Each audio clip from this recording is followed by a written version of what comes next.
আসসালামু আলাইকুম, স্বাগত জানাচ্ছি চ্যানেল আই সংবাদে আমি বিদিতা রেজা। শুরুতে জানিয়ে দিচ্ছি ফ্রেশ প্রিমিয়ামটি সংবাদ শিরোনাম।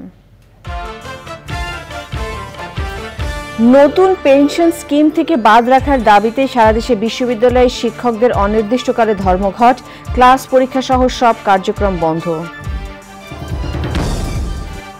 স্বচ্ছতার সাথে বাজেট বাস্তবায়ন করতে মন্ত্রী ও সংশ্লিষ্টদের প্রধানমন্ত্রীর নির্দেশ, দুর্নীতিবাজদের কাউকে ছাড় দেওয়া হবে না মন্তব্য। রাসেলস ভাইপার নিয়ে নানা অপপ্রচারে শরীয়তপুরে জনমনে আতঙ্ক, জেলা প্রশাসন ও কৃষি বিভাগের সচেতনতামূলক কার্যক্রম। হোলি আর্টিজান বেকারিতে হামলার ৮ বছরের নিহতদের প্রতি শ্রদ্ধা, জঙ্গি তৎপরতা নিয়ন্ত্রণে বলে আইন শৃঙ্খলা রক্ষাকারী বাহিনীর দাবি। টানা মাঝারি থেকে ভারী বর্ষণে চট্টগ্রামে পাহাড় ধসের আশঙ্কা, ঝুঁকিপূর্ণভাবে বসবাসকারীদের সরে যেতে জেলা প্রশাসনের সতর্কবার্তা। এবং দেশের প্রথম হাসির সিনেমা ১৩ নম্বর ফেকু ওস্তাগার লেন এই ৬০ বছর পূর্তি, চ্যানেল আইতে বিশেষ প্রদর্শনীর সাথে ওটিটি প্ল্যাটফর্ম আই স্ক্রিনে স্ট্রিমিং। এছাড়াও নিটল ডাটা বিশেষ সংবাদে যা থাকছে।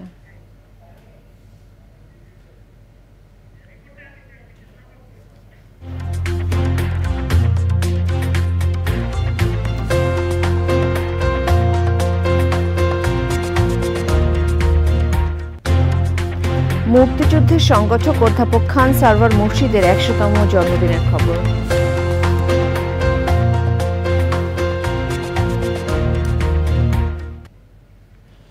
সংবাদ শিরোনামগুলো জানাচ্ছিলাম। এখনকার এই সংবাদ আয়োজন একই সঙ্গে চ্যানেল আই এর ইউটিউব চ্যানেল এবং চ্যানেল আই এর ওটিটি প্ল্যাটফর্ম আই স্ক্রিনে লাইভ স্ট্রিম হচ্ছে। এবারে বিস্তারিত। বৈষম্যমূলক পে স্কেল ও পেনশন স্কিম বাতিলের দাবিতে কর্মবিরতি পালন করছেন ঢাকা বিশ্ববিদ্যালয় সহ দেশের সব পাবলিক বিশ্ববিদ্যালয়ের শিক্ষক কর্মকর্তারা। আন্দোলনরত শিক্ষকরা বলেছেন, দাবি না মানা পর্যন্ত সব প্রশাসনিক ও শিক্ষা কার্যক্রম থেকে বিরত থাকবেন তারা। মইনুল হাসানের রিপোর্ট। স্বশাসিত, স্বায়ত্তশাসিত এবং রাষ্ট্রীয়ত্ব প্রতিষ্ঠানের জন্য সর্বজনীন পেনশন স্কিম প্রত্যয় চালু হয়েছে। বিশ্ববিদ্যালয়ের শিক্ষক কর্মকর্তা ও কর্মচারীরা এই পেনশন স্কিম বাতিলের দাবিতে ঢাকা বিশ্ববিদ্যালয়ের কলাভবনে আন্দোলন করছে বাংলাদেশ বিশ্ববিদ্যালয় শিক্ষক সমিতি ফেডারেশন। অনির্দিষ্টকালের জন্য সর্বাত্মক কর্মবিরতি শুরু করেছে দেশের ৩৫টি পাবলিক বিশ্ববিদ্যালয়ের শিক্ষকরা। পেনশন স্কিম প্রত্যয় এই বিশ্ববিদ্যালয় শিক্ষকদের অন্তর্ভুক্ত করার প্রতিবাদে ক্লাস পরীক্ষা বর্জন কর্মসূচিতে অচল ঢাকা বিশ্ববিদ্যালয়। শিক্ষকদের কর্মসূচির কারণে নতুন করে সেশন জটের সংখ্যায় শিক্ষার্থীরা। প্রথম বর্ষের ক্লাসের রুটিন দেওয়া হয়েছিল ১ তারিখ থেকে এবং তাদের ওরিয়েন্টেশনের কথা বলা হয়েছে। তো তারা নতুন ক্যাম্পাসে এসে তারাও এক ধরনের অনিশ্চয়তায় ভুগছে যে তাদের ক্লাস কবে নাগাদ শুরু হবে। বেসরকারি ডিপার্টমেন্টেই আমাদের পরীক্ষাটা স্থগিত করে দেওয়া হয়েছে। তো আমরা যেটা চাচ্ছি আর কি, যে যত তাড়াতাড়ি সম্ভব এই সমস্যাগুলো সমাধান করা হোক এবং আমরা যাতে এক্সাম দিতে পারি। শিক্ষক নেতারা বলেন, বৈষম্যমূলক ও মর্যাদাহানিকর প্রত্যয় স্কিম থেকে বিশ্ববিদ্যালয় শিক্ষকদের অন্তর্ভুক্তি প্রত্যাহার না হওয়া পর্যন্ত কর্মবিরতি চলবে। কারা কোন উদ্দেশ্যে এইরকম একটি প্রত্যয় চাপিয়ে দিয়ে বিশ্ববিদ্যালয়কে অস্থিতিশীল করছেন? কিভাবে সারা ৩৫টি বিশ্ববিদ্যালয়কে অসন্তোষ তৈরি করছেন? হাজার হাজার ছাত্রের ভবিষ্যৎ, শত শত পরীক্ষা, সিলেবাস, আমি নিজেও চেয়ারপারসন, তাহলে কি হবে? এর দায় কে নিবে? সুতরাং আমাদের আন্দোলন চলছে, আমাদের আন্দোলন চলবে। ২০ মে সর্বজনীন পেনশন স্কিল সংক্রান্ত বৈষম্যমূলক প্রজ্ঞাপন প্রত্যাহার এবং আগের পেনশন স্কিম চালু রাখার দাবিতে সংবাদ সম্মেলন করে বাংলাদেশ বিশ্ববিদ্যালয় শিক্ষক সমিতি ফেডারেশন।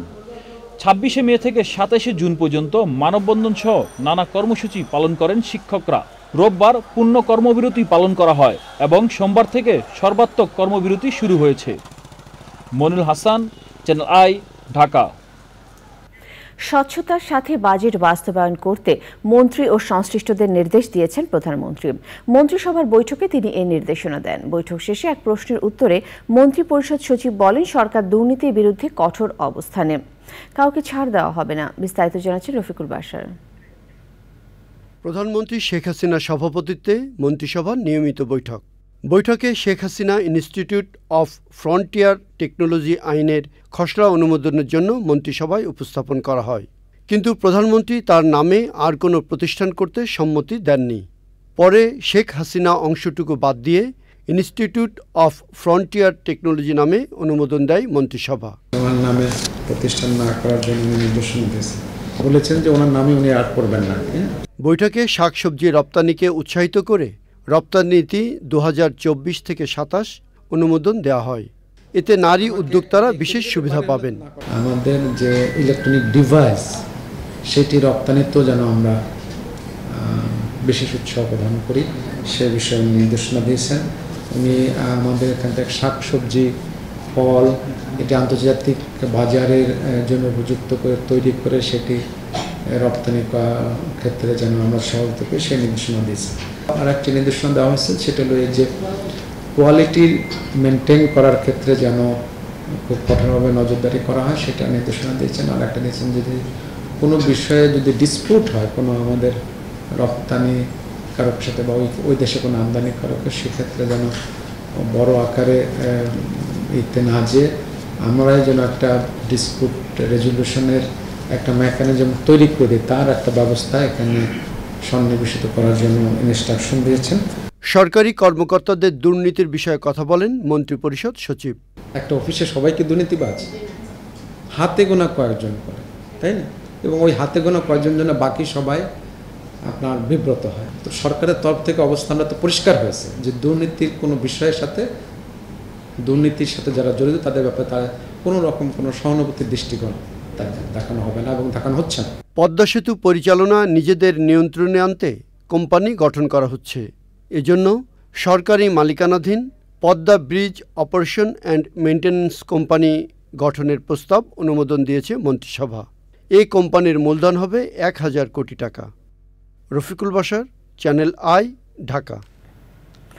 আইন অনুযায়ী সরকারি কর্মকর্তা কর্মচারীদের সম্পদের হিসাব দাখিল ও প্রকাশের নির্দেশনা চেয়ে হাইকোর্টে রিট করেছেন সুপ্রিম কোর্টের এক আইনজীবী। রিটের আবেদনকারী বলেন, দুদক যদি দুর্নীতি দমন করতে পারত তাহলে দেশে আজ বড় বড় দুর্নীতিবাজের সৃষ্টি হতো না। আর আইন বিশেষজ্ঞ স্বাধীন মালিক বলেন, দাখিল করা সম্পদের হিসাব যাচাই বাছাই করে দেখা হলে দুর্নীতি অনেকখানি কমে যাবে। মাজুল হক মান্নার রিপোর্ট। বিভিন্ন পর্যায়ে সরকারি কর্মকর্তাদের দুর্নীতি নিয়ে আলোচনা চলছে সর্বত্র। যদিও কর্মকর্তারা সময় সময় সম্পদের হিসাব দাখিল করবেন বলে আইনে বলা আছে, কিন্তু তা প্রতিপালন হয় কিনা তা জানা যায় না। এ অবস্থার প্রেক্ষিতে সরকারি কর্মকর্তা কর্মচারীদের সম্পদের বিষয়ে হাইকোর্টে রিট করা হয়। সরকারি কর্মকর্তা কর্মচারী যারা সিভিল ক্যাপাসিটিতে কাজ করছেন তাদের সম্পদের হিসাব বিবরণী যেন নেওয়া হয় এবং সেগুলো যেন প্রকাশ করা হয়, সেই নির্দেশনা চেয়ে আমরা সেই মামলাটি দায়ের করেছি। দুদক দুর্নীতি প্রতিরোধ করতে পারত তাহলে আজকে এই বেনজির, মতিউর, ফয়সাল এদের জন্ম হয় কিভাবে? দুদক তো on the facial of the record দ্বারা ফেল করেছে। সরকারি কর্মকর্তা কর্মচারীদের সম্পদের হিসাব দাখিলের নির্দেশনা চেয়ে করা রিটের বিষয়ে কথা বলেন স্বাধীন মালিক। আমাদের সবারই এখন ধারণা হয়েছে যে হয় এই হিসাব তারা দেন না, বা দিলেও এটা পরীক্ষা নিরীক্ষা করা হয় না।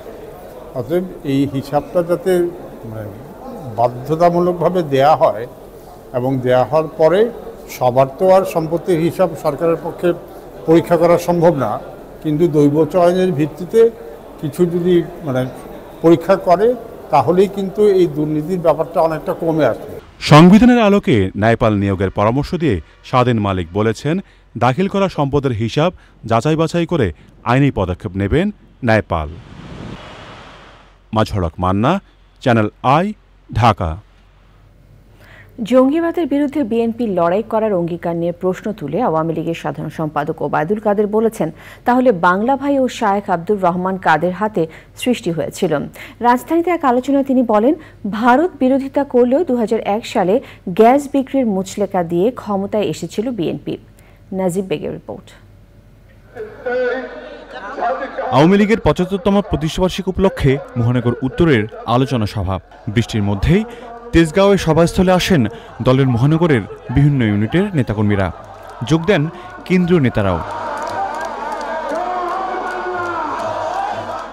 ভারত নিয়ে বিএনপির দ্বিমুখী অবস্থানের সমালোচনা করেন আওয়ামী লীগ সাধারণ সম্পাদক। বিএনপির অভ্যন্তরীণ কোন্দল নিয়েও কথা বলেন তিনি। এরা ভারত বিরোধিতা করে, কিন্তু ভারতের কাছে ওয়াশিংটনের ইচ্ছা গ্যাস বিক্রি করার অঙ্গীকার করে 2001 সালে ক্ষমতায় এসেছে। মির্জা ফখরুল সমঝোতা স্মারক আর চুক্তি এ দুটা কি এক?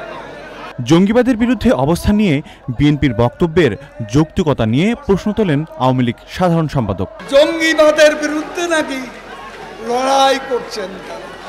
বাংলা ভাই শায়ক রহমান জঙ্গিবাদ কারা সৃষ্টি করেছে? ওবায়দুল কাদের বলেন, দুর্নীতিবাজদের বিরুদ্ধে সবসময় জিরো টলারেন্স দেখাবে আওয়ামী লীগ সরকার। নাজিব বেগ, চ্যানেল আই, ঢাকা। প্রধানমন্ত্রীর ভারত সফরে যে সমঝোতা স্মারক সই হয়েছে তার মধ্যে বাংলাদেশ কি পেয়েছে জনগণ জানতে চায় এমন প্রশ্ন রেখে বিএনপি মহাসচিব মির্জা ফখরুল ইসলাম আলমগীর বলেছেন, সরকার দেশকে ভারতের কাছে পরনির্ভরশীল করার পরিকল্পনা করেছে। জাতীয়তাবাদী আইনজীবী ফোরামের নবগঠিত কমিটিকে নিয়ে জিয়াউর রহমানের কবরে শ্রদ্ধা জানিয়ে মহাসচিব বলেন, ভারতের রেল বাংলাদেশে প্রবেশ নিয়ে বিএনপি কোনো ষড়যন্ত্র করছে না, বরং সরকারের মন্ত্রীরা বিএনপির নাম বলে জনগণের মাঝে বিভ্রান্তি ছড়াচ্ছে।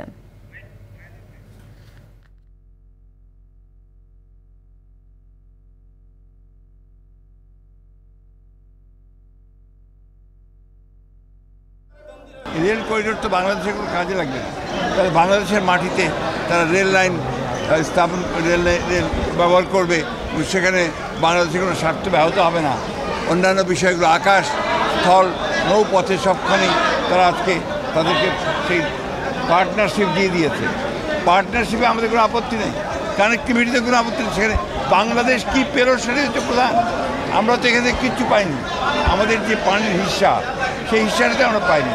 তিস্তা নদীর পানি আমরা পাইনি, আমরা অন্যান্য অভিন্ন যে নদী আছে তার কোনো হিস্সা আমরা পাচ্ছি না। তথ্য ও সম্প্রচার প্রতিমন্ত্রী বলেছেন, প্রধানমন্ত্রী শেখ হাসিনার ভারত সফরে সমঝোতা স্মারক নিয়ে বিএনপি জামায়াত অপপ্রচার করেছে। মন্ত্রণালয়ের সভাকক্ষে সমসাময়িক বিষয় নিয়ে সাংবাদিকদের সঙ্গে আলাপকালে তথ্য প্রতিমন্ত্রী মোহাম্মদ আলী আরাফাত সামাজিক যোগাযোগ মাধ্যম সহ কিছু মূলধারার গণমাধ্যমে ভুল তথ্য প্রচারের অভিযোগ করেন। সরকারের নতজানু পররাষ্ট্রনীতি নয়, বরং বিএনপির চিন্তা নতজানু বলে মন্তব্য করেন মন্ত্রী। বলেন, বাংলাদেশের ওপর দিয়ে রেল গেলে সব দেশ উপকৃত হবে। প্রধানমন্ত্রী ভারত সফর করেছেন এবং সেখানে বেশ কিছু সমঝোতা স্মারক সই হয়েছে। এই সমঝোতা স্মারকের বিষয়গুলোকে নিয়ে আপনারা দেখেছেন বিভিন্ন সামাজিক যোগাযোগ মাধ্যমে এবং ক্ষেত্র বিশেষে কিছু কিছু মূলধারার গণমাধ্যমেও বেশ কিছু ভুল তথ্য চলে এসেছে এবং আমরা দেখেছি বিএনপি এবং জামাতের পক্ষ থেকেও বিভিন্ন স্তরের নেতাকর্মীরা অপপ্রচারে লিপ্ত হয়েছে এবং সর্বশেষে এসে গতকাল মির্জা ফখরুল ইসলাম আলমগীরও যুক্ত হয়েছেন সে অপপ্রচারে। রাসেলস ভাইপার নিয়ে নানা প্রচারে নদী বেষ্টিত শরীয়তপুরে কৃষক ও সাধারণ মানুষের মধ্যে আতঙ্ক সৃষ্টি হয়েছে। ভীতি দূর করতে জেলা প্রশাসন সহ কৃষি বিভাগ নানান সচেতনতামূলক কার্যক্রম শুরু করেছে। পর্যাপ্ত অ্যান্টিভেনম মজুদ রয়েছে বলেও জানিয়েছে কর্তৃপক্ষ। শরীয়তপুর থেকে এস এম মুজিবুর রহমানের রিপোর্ট। পদ্মা মেঘনা বেষ্টিত শরীয়তপুরের চরাঞ্চল সহ গ্রামেগঞ্জের কৃষক বিষধর সাপ, চন্দ্রবোড়া বা রাসেলস ভাইপার নিয়ে আতঙ্কে রয়েছেন। অতি সাবধানতার সাথে কৃষি কার্যক্রম চালিয়ে যাচ্ছেন তারা। যেখানে ইঁদুর বসবাস করে ওইখানে একটু সতর্কতামূলকভাবে চলাফেরা করতে হবে। ওইটা যখন মানুষ আঘাত করে তখন সাপও আঘাত করে। কৃষি অফিসাররা যে বক্তৃতা দিল, মানে যে সভা করলো, এতে আমাদের ভয়ের কিছু নাই, কারণ ওটারে আঘাত করলে ওটা আঘাত করে। সাহায্যে জানতে পারলাম যে কত লোকটা ওই ওজাবদ্ধ কোনো কার্যকারী নেই, এখন হসপিটালেই সবচেয়ে বেটার। রাসেল ভাইরাস খালি শুনি, আমরা চোখে দেখি নাই, আর কারো কামড়াই তো দেখি নাই। কৃষক সহ সর্বসাধারণের ভীতি দূর করতে জেলা প্রশাসন সহ কৃষি বিভাগ নানা সচেতনতামূলক কার্যক্রম পরিচালনা করছে। সাপে কাটা রোগীকে ওঝাবুদ্ধের কাছে না নিয়ে দ্রুত হাসপাতালে নেয়ার পরামর্শ দিয়েছে কৃষি বিভাগ। এই সাপটি প্রাকৃতিক পরিবেশে দীর্ঘদিন থেকেই রয়েছে, বিদ্যমান রয়েছে। এই সাপকে যদি আমরা ডিস্টার্ব না করি, জ্বালাতন না করি, সে সাধারণত মানুষকে কামড়ায় না। অবশ্যই আপনারা এই সাপটা দেখলে কাছে যেয়ে সাপকে ডিস্টার্ব করবেন না বা যন্ত্রণা করতে যাবেন না, তাইলে সাপের এই আক্রমণ থেকে রক্ষা হবে না। রাসেলস ভাইপার আতঙ্ক দূর করতে কৃষি বিভাগের সাথে সমন্বিতভাবে সচেতনতামূলক কার্যক্রম সহ প্রয়োজনীয় ব্যবস্থা নেওয়ার আশ্বাস দিয়েছে জেলা প্রশাসন। আমরা ইতিমধ্যে কৃষকদেরকে, যারা মাঠে কাজ করেন, চরাঞ্চলে যারা কাজ করেন, যারা আমাদের নাগরিকরা চরাঞ্চলে বসবাস করেন, তাদেরকে আমরা ইতিমধ্যে সচেতন করেছি যে আমরা যেন অহেতুক ভীতি সৃষ্টি না করি। ভীতি সৃষ্টি করলে এখানে আমাদের কৃষি সহ অন্যান্য ক্ষেত্রে আমাদের ক্ষতি হওয়ার সম্ভাবনা আছে। আমরা অবশ্যই প্রতিরোধমূলক ব্যবস্থা নিব। কাউকে যদি সাপে কাটে তাকে আমরা চিকিৎসার ব্যবস্থা করব। আমাদের পর্যাপ্ত অ্যান্টিভেনম মজুত আছে। গত এক সপ্তাহে জেলায় কাউকেই সাপে কাটেনি বলে জানিয়েছে জেলা স্বাস্থ্য বিভাগ। শরীয়তপুর থেকে SM. Mujibur Rahman, channel I. রাজধানী গুলশানে হোলি আর্টিজান বেকারিতে নারকীয় জঙ্গি হামলার ৮ বছর আজ। হামলায় নিহতদের স্মরণে শ্রদ্ধা নিবেদন করেছেন ঢাকায় নিযুক্ত বিভিন্ন দেশের কূটনীতিকরা, আর ভাস্কর্যে শ্রদ্ধা জানিয়েছেন পুলিশ কর্মকর্তারা। সদস্য সংগ্রহে সক্রিয় থাকলেও জঙ্গি তৎপরতা নিয়ন্ত্রণে আছে বলে আইনশৃঙ্খলা বাহিনীর দাবি। এনামুল কবির উপমের রিপোর্ট। রাজধানীর গুলশানে হোলি আর্টিজান বেকারিতে জঙ্গি হামলায় নিহতদের স্মরণে ঘটনাস্থলে শ্রদ্ধা জানান ঢাকায় কর্মরত যুক্তরাষ্ট্র, ইটালি, জাপান ও ভারতসহ বিভিন্ন দেশের কূটনীতিকরা। হোলি আর্টিজানে হামলাকারী জঙ্গিদের প্রতিরোধে সেদিন প্রথম এগিয়ে এসেছিলেন রাজধানীতে কর্মরত 2 সাহসী পুলিশ কর্মকর্তা, এএসপি রবিউল আর ইন্সপেক্টর সালাউদ্দিন। জঙ্গিদের গুলিতে মারা যান দুজনই। তাদের স্মৃতিতে গুলশান থানার সামনে স্থাপিত স্মৃতি ভাস্কর্যে পুষ্পস্তবক অর্পণ করেন পুলিশ সার্ভিস অ্যাসোসিয়েশন সভাপতি মনিরুল ইসলাম, র্যাবের মহাপরিচালক হারুনর রশিদ, ঢাকার পুলিশ কমিশনার মোহাম্মদ হাবিবুর রহমান।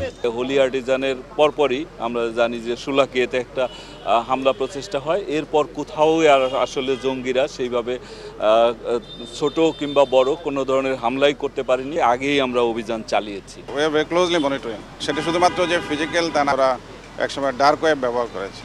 আপনারা জানেন যে সেই বিষয়গুলো কিন্তু আমরা নজরদারি করছি। জঙ্গি সংশ্লিষ্ট যে কোনো ধরনের প্রতিষ্ঠানই হোক, ব্যক্তি হোক কিংবা সংগঠনই হোক, তাদের প্রত্যেকের পেছনেই আমাদের তৎপরতা রয়েছে এবং সেটি অব্যাহত থাকবে। শ্রদ্ধা জানান বাংলাদেশ পুলিশ অ্যাসোসিয়েশনের সভাপতি BM ফরমান আলী ও সাধারণ সম্পাদক মাজহারুল ইসলাম সহ অন্যরা। Enamul Kabir Rupam, channel I, Dhaka. টানা মাঝারি থেকে ভারী বর্ষণে চট্টগ্রামে পাহাড় ধসের আশঙ্কা দেখা দিয়েছে। পাহাড় ধসে প্রাণহানি ও ক্ষয়ক্ষতি কমাতে ঝুঁকিপূর্ণভাবে বসবাসকারীদের সরে যেতে মাইকিং করছে জেলা প্রশাসন। আকবর শাহ, কাট্টলি, লালখান বাজার সহ বেশ কিছু এলাকায় জনসচেতনতায় প্রচার চালানো হচ্ছে। জেলা প্রশাসন ছাড়াই রেড ক্রিসেন্ট সহ বিভিন্ন সেবা সংস্থা এবং চট্টগ্রাম সিটি কর্পোরেশনও আলাদা আলাদাভাবে সতর্কতামূলক করছে। পাহাড়ের আশপাশে 91টি স্কুলকে আশ্রয় কেন্দ্র হিসেবে প্রস্তুত রেখেছে চট্টগ্রাম জেলা প্রশাসন। রাষ্ট্রপতি মোহাম্মদ শাহাবুদ্দিনের কাছে পরিচয়পত্র পেশ করেছেন বাংলাদেশে নবনিযুক্ত গ্রিস, লিথুয়ানিয়া এবং মালাউইর রাষ্ট্রদূত। সকালে বঙ্গভবনে পৌঁছলে প্রেসিডেন্ট গার্ড রেজিমেন্টের একটি চৌকস দল তাদের গার্ড অফ অনার প্রদান করে। পরে গ্রিসের রাষ্ট্রদূত আলিকি কোৎসো মিতোপাউলো, লিথুয়ানিয়ার রাষ্ট্রদূত ডায়ানা মিকিভিসিন এবং মালাউইর রাষ্ট্রদূত লিওনার্দো মেনজেজি রাষ্ট্রপতির কাছে তাদের পরিচয়পত্র পেশ করেন। নতুন রাষ্ট্রদূতদের স্বাগত জানিয়ে রাষ্ট্রপতি বলেন, বাংলাদেশ বিশ্বের বিভিন্ন দেশের সাথে দ্বিপাক্ষিক সম্পর্ক উন্নয়নের পাশাপাশি বহুপাক্ষিক সম্পর্ক উন্নয়নকে অগ্রাধিকার দেয়। তুলনামূলক সুবিধাকে কাজে লাগিয়ে দ্বিপাক্ষিক বাণিজ্য বিনিয়োগ সহ বিভিন্ন সম্ভাবনাময় খাতের উন্নয়নে নতুন রাষ্ট্রদূতদের কাজ করার কথা বলেন রাষ্ট্রপতি। সাক্ষাৎকালে গ্রিস, লিথুয়ানিয়া এবং মালাউইর রাষ্ট্রদূতরা বাংলাদেশের বিভিন্ন খাতের ইতিবাচক পরিবর্তনের প্রশংসা করেন। নতুন রাষ্ট্রদূতরা দায়িত্ব পালনে রাষ্ট্রপতির সার্বিক সহযোগিতা কামনা করেন। প্রধানমন্ত্রী শেখ হাসিনার সঙ্গে তার কার্যালয়ে সৌজন্য সাক্ষাৎ করেছে দাউদি বোহরা সম্প্রদায়ের একটি প্রতিনিধি দল। সাক্ষাৎকালে দাউদি বোহরা সম্প্রদায়ের 4 সদস্যের প্রতিনিধি দল নেতৃত্ব দেন সম্প্রদায়টির সভাপতি কায়েদ জোহর উজ্জীয়নওয়ালা। সাক্ষাতে বাংলাদেশের অন্য সম্প্রদায়ের মতো দাউদি বোহরা সম্প্রদায়ও শান্তিতে বসবাস করবে উল্লেখ করেন প্রধানমন্ত্রী। বাংলাদেশের সাম্প্রদায়িক সম্প্রীতি, নিরাপত্তা, আর্থসামাজিক উন্নয়ন এবং অগ্রগতির জন্য প্রধানমন্ত্রীর নেতৃত্বের প্রশংসা করেন প্রতিনিধি দলের সদস্যরা। একই সঙ্গে তারা মানব কল্যাণে শেখ হাসিনার অবদান তুলে ধরেন। তারা হাতে তৈরি বঙ্গবন্ধু শেখ মুজিবুর রহমানের একটি প্রতিকৃতি এবং ভারতের সাবেক প্রধানমন্ত্রী ইন্দিরা গান্ধীর সঙ্গে তাদের কমিউনিটি নেতা শেখ তাহেরের একটি ছবি প্রধানমন্ত্রীকে উপহার দেন। 1966 সালে মুক্তিপ্রাপ্ত এদেশের প্রথম হাসির সিনেমা 13 নম্বর ফেকু ওয়াস্তাগার লেনের 60 বছর পূর্তিতে চ্যানেল আই এর পর্দায় প্রদর্শন করা হয়েছে এই চলচ্চিত্রের বিশেষ প্রদর্শনী। মঞ্চনাটক শান্তিনিকেতন অবলম্বনে বশির হোসেন পরিচালিত সিনেমাটি ওটিটি প্ল্যাটফর্ম আইস্ক্রিন ও স্ট্রিমিং হচ্ছে। চলচ্চিত্রটির মধ্য দিয়ে সেই সময় সিনেমা ও সমাজ ব্যবস্থা নিয়ে তরুণ প্রজন্ম জানতে পারবে বলে মনে করেন সিনেমা সংশ্লিষ্টরা। রোকসানা আমিনের রিপোর্ট। 13 নং ফেকু ওস্তাগার লেন এদেশের প্রথম হাসির সিনেমা। 1966 সালের 1 জুন মুক্তি পাওয়া চলচ্চিত্রটির মাধ্যমে ঢালিউডে নায়ক রাজ্জাকের অভিষেক ঘটে। মঞ্চনাটক শান্তিনিকেতন অবলম্বনে সিনেমাটি পরিচালনা করেন বশির হোসেন। আমাকে বাঁচা ভাই, কি হয়েছে? ওই যে একটু আগে যে পয়সাটা আমরা দুজন বাঁচ করে নিলাম না, ওই পয়সাটা না সকালবেলায় মেম সাহেব আমাকে গুড় কিনতে দিয়েছিল। খান জয়নুলের রচনায় নির্মিত 13 নং ফেকু ওস্তাগার লেনের চিত্রনাট্য ও প্রযোজনা করেছেন সালাউদ্দিন। এতে সুমিতা দেবী, সুজাতা, আনোয়ারা, সিরাজুল ইসলাম, বেবি জামান, কামাল আহমেদ ছাড়াও বিশেষ একটি চলচ্চিত্রে অভিনয় করেছিলেন নায়ক রাজ্জাক।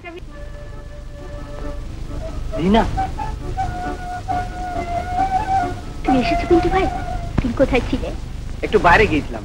চলচ্চিত্রটি 60 বছর উপলক্ষে সোমবার বিকেল 3:05 চ্যানেল আইয়ের পর্দায় ছবিটির বিশেষ প্রদর্শনী হয়।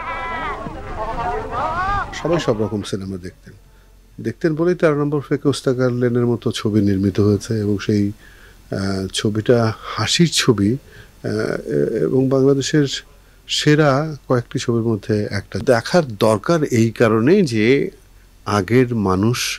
আগের মানুষের প্রতিভা কোন স্তরের ছিল সেই জানবার সুযোগটা তো এখন তাদের কর্মের মধ্য দিয়ে প্রকাশিত হয়।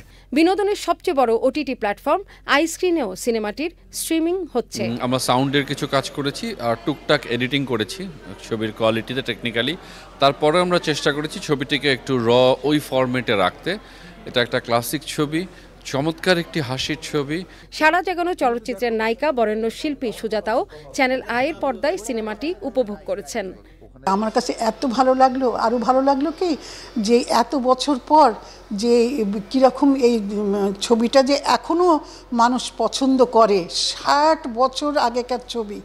এবং আমার যে সহশিল্পী ছিলেন যেমন সিরাজ ভাই, সুমিতা দি, আনোয়ারা, কামাল আহমেদ, কেউ আছে কেউ নাই, এবং এই স্মৃতিগুলো কিন্তু আমাকে কিছুটা পীড়াও দিল, আবার কিছুটা কিন্তু খুব উৎসাহিত করলো আর কি। আর এই ছবিটা না যখন আমরা করি কোনো টেক কিন্তু এক টেকে ওকে হয় নাই, কারণ প্রতিটি টেকে কেউ না কেউ হাসতো, হেসে ফেলতো আর কি। খান জয়নুল ভাই লেখা তো।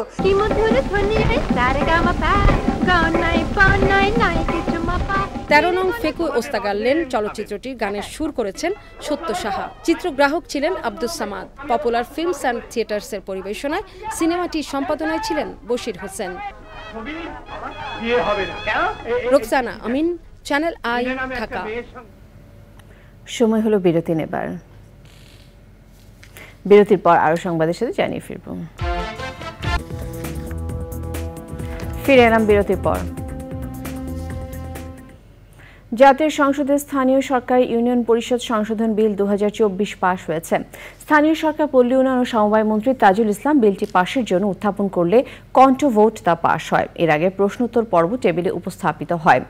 আর জরুরি জনগুরুত্বপূর্ণ সম্পন্ন মনোযোগ আকর্ষণী নোটিশ সমূহের নিষ্পত্তি স্থগিত করা হয়। জাতীয় সংসদের সংসদ নেতা প্রধানমন্ত্রী শেখ হাসিনা উপস্থিত ছিলেন। 6 দিনের সফরে বাংলাদেশে এসেছেন ভারতীয় নৌবাহিনী প্রধান অ্যাডমিরাল দীনেশ কে ত্রিপাঠী।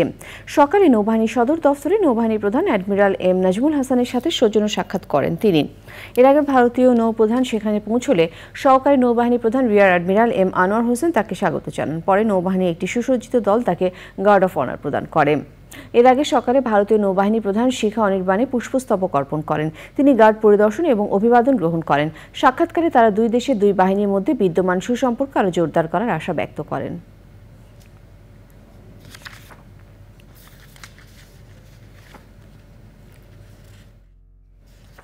ফাইনালে সাউথ আফ্রিকাকে 7 রানে হারিয়ে দ্বিতীয়বারের মতো টি-20 বিশ্বকাপের শিরোপা জিতে উচ্ছ্বাসে ভাসছে ভারতীয় ক্রিকেট দল। ফাইনালে রিজার্ভে থাকায় সোমবারই ভেন্যু ত্যাগ করার কথা ছিল রোহিত কোহলিদের। তবে বার্বাডোসে বিপজ্জনক ঘূর্ণিঝড় বেরিলের প্রভাবে আটকা পড়েছে দুই ফাইনালিস্ট ভারত ও সাউথ আফ্রিকা।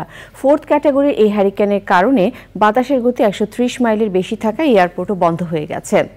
এতে আতঙ্কের মধ্যে রয়েছে ক্রিকেটারদের পরিবার পরিজন ও অফিসিয়ালরা। প্রথমে নিউ ইয়র্ক, দুবাই হয়ে দেশে ফেরার কথা থাকলেও পরে চার্টার ফ্লাইটের ব্যবস্থা করে ভারত। কিন্তু এয়ারপোর্ট বন্ধ থাকায় বড় বিমান আসতে পারছে না বার্বাডোসের বিমানবন্দরে। চ্যাম্পিয়ন দলের ক্রিকেটারদের নিয়ে সরাসরি দিল্লিতে প্রধানমন্ত্রী নরেন্দ্র মোদীর সঙ্গে সৌজন্য সাক্ষাতের কথা রয়েছে তাদের। চ্যাম্পিয়ন টিমের সবার জন্য ইতোমধ্যে বিসিআইয়ের পক্ষ থেকে 125 কোটি রুপির বোনাস ঘোষণা করা হয়েছে। আইস্ক্রিন সাংস্কৃতিক সংবাদ।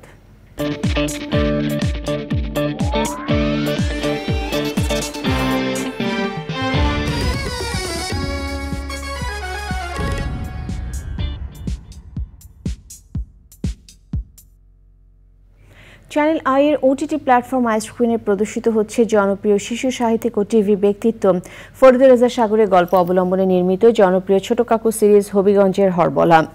হবিগঞ্জের একটি রিসোর্টে মাসা ও মঞ্জুরের ডেস্টিনেশন ওয়েডিং এর মধ্যে চুরির সমস্যা সমাধান করতে ছোট কাকুর আগমনকে কেন্দ্র করে এগিয়েছে গল্প।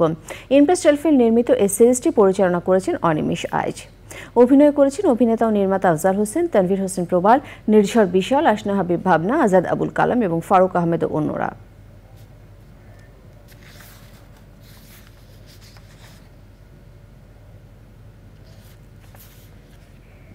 নিটল ডাটা বিশেষ সংবাদ।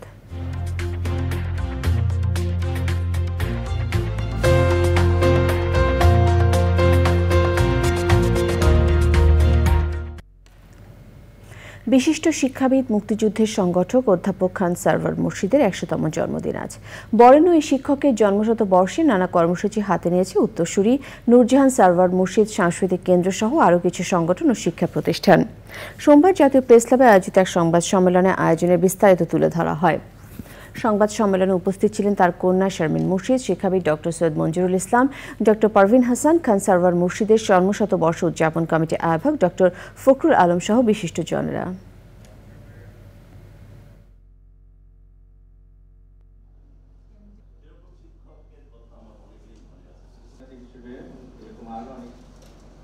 অনেক কিছুই স্যার করতে চাচ্ছিলেন শেষের দিকে। মানে যা কাজ করেছে সবাই আমাদের এই শতবর্ষ উদযাপন কমিটির আমাদের কাজ, কিন্তু আমরা নিজেদের ভাবে যদি যারা স্যারকে চিনতাম স্যারকে নিয়ে লেখালেখি করি এবং কিছু স্যারের অনেক লেখালেখি এখনও আছে, ছড়িয়ে ছিটিয়ে আছে, একসাথে করে প্রকাশ করি, তাহলে আমরা স্যারকে আসল ট্রিবিউটটা দেব। এবারে কৃষি সংবাদ।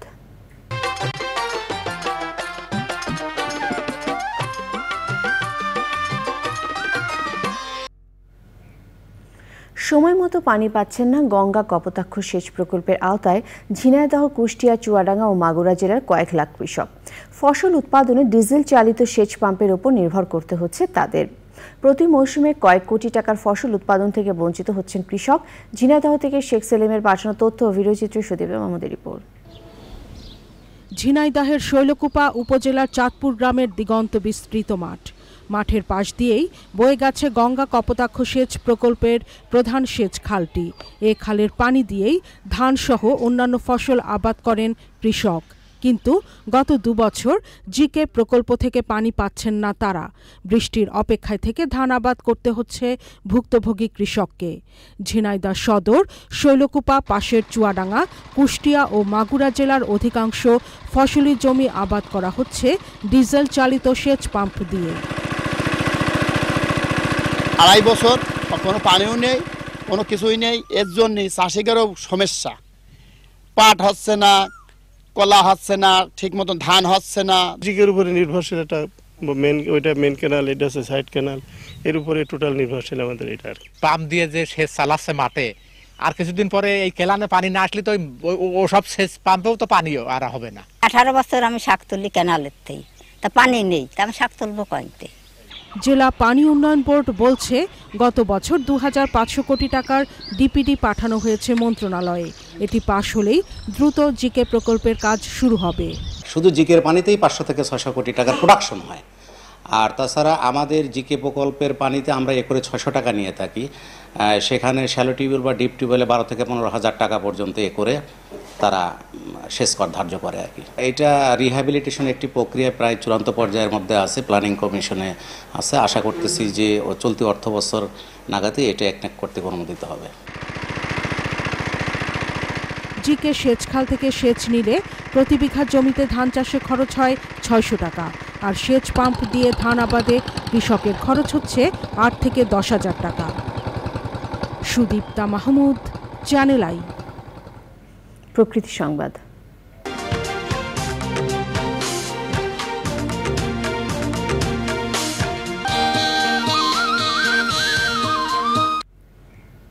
গাছ লাগান পরিবেশ বাঁচান স্লোগানে বৃক্ষরোপণ কর্মসূচি করেছে মাদারীপুর সোসাইটি। জলবায়ুর বিরূপ প্রভাব মোকাবেলায় এমন উদ্যোগ গুরুত্বপূর্ণ ভূমিকা রাখবে বলছেন সংশ্লিষ্টরা। রাহাত হোসেনের তথ্য ভিডিওচিত্র, আফরোজা হাসির রিপোর্ট। অতিরিক্ত কার্বন নিঃসরণ, বনাঞ্চল ধ্বংস ও নির্বিচারে গাছ কাটার কারণে বাড়ছে বৈশ্বিক উষ্ণতা। পরিস্থিতি মোকাবেলায় বৃক্ষরোপণে জোর দিচ্ছেন গবেষকরা। এমন অবস্থায় পরিবেশের ভারসাম্য রক্ষায় মাদারীপুরে 10 লাখ গাছের চারা বিতরণ ও রোপণের উদ্যোগ নিয়েছে সামাজিক সংগঠনগুলো। গাছ লাগান, পরিবেশ বাঁচান। গাছ আমাদেরকে অক্সিজেন দেয়, সেই অক্সিজেন বিনিময়ে আমরা আল্লাহর রহমতে বেঁচে থাকি। তাই প্রত্যেক বাড়িতে গাছ লাগান। এলাকার সহযোগিতা নিয়ে আমরা সারা মাদারীপুরে এইভাবে আস্তে আস্তে করে পুরো এলাকায় আমরা ফলস এবং বনজ গাছকে আপনারা এই গাছগুলো নিয়ে রক্ষণাবেক্ষণ করবেন, যাতে করে আমাদের পরবর্তী প্রজন্ম অক্সিজেন পায়, সুস্থ থাকে, মাদারীপুরবাসী সুস্থ থাকে। মাদারীপুরকে একটি সবুজ নগরী হিসেবে উপহার দেওয়ার জন্য আমরা কাজ করে যাব।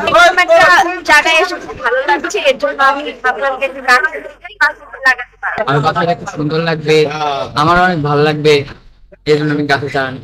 সকলে মিলে যদি সবসময় গাছ লাগাতে শুরু করি তাহলে কিন্তু পরিবেশ ঠিক আগের মতো ফিরে আসবে। আগামী প্রজন্মের জন্য যেন আমরা একটা পরিবেশ বান্ধব পরিবেশ করতে পারি, এই উদ্দেশ্যে আমিও একটা গাছ গ্রহণ করেছি। পর্যায়ক্রমে সব উপজেলায় এমন কর্মসূচির কথা জানিয়েছে সংগঠনটি। আমরা আম গাছ দিয়েছি, লিচু গাছ দিয়েছি, কাঁঠাল গাছ দিয়েছি, লেবু গাছ দিচ্ছি। এই গাছগুলো সম্পূর্ণ কলম গাছ, এই বছর লাগালে আগামী বছর আমরা ফল পাবো। সবুজায়ন ও পরিবেশের ভারসাম্য রক্ষায় সবাইকে সচেতন হওয়ার আহ্বান জানিয়েছেন পরিবেশবিদরা। আফরোজা হাসি, প্রকৃতি ও জীবন ডেস্ক, চ্যানেল আই। আবারও বিরতি নিচ্ছে, ফিরে এসে যা দেখবেন। কোপা আমেরিকায় কোয়ার্টার, ফিরে এলাম বিরতির পর। খেলার খবর।